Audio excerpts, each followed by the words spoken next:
Australia lost a war to emus. But how? How the did we lose an armed conflict with flightless birds? Well, it all started in 1932 when farmers in Western Australia wanted to grow wheat.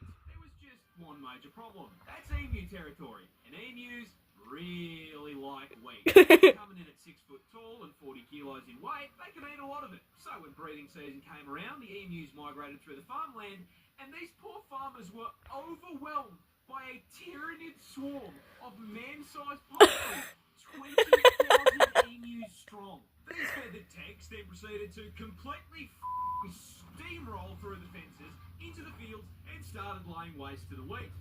The farmers attempted to fight back the initial waves with rifle fire, but their efforts were, putting it lightly, completely useless. This ginormous L made the farmers pretty bloody angry, so they gathered together and went to the government to ask for help.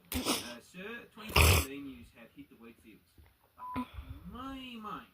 And so the government declared the emus enemies of the state and sent in the army to commence the Great Emu War. The entire 7th Heavy Artillery Division was deployed to WA, armed with 2 LMGs, 10,000 rounds, and the sole objective to blast anything with feathers. A little bit excessive for an overgrown turkey. Upon their first deployment, the army immediately ran into a major problem.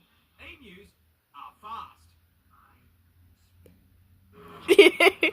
Really fast, clocking a top speed of 50 kilometers an hour, which meant that once they opened fire, emus would immediately bolt out of range of their weapons. But they still took a crack at it, and then immediately stopped when both LMGs jammed after only dropping 12 emus. This embarrassment led the army to retreat and rethink their plan. So a few weeks later they returned, this time mounting the LMGs on trucks in an attempt to run the birds down. However, this also didn't work, because after figuring out that those trucks meant they were about to be turned into a KFC family bucket, the emus started leaving scout birds who would warn the flock of the approaching trucks, which gave them all enough time to book it before the army even got there. And whenever they did catch the emus, they found out they were kind of...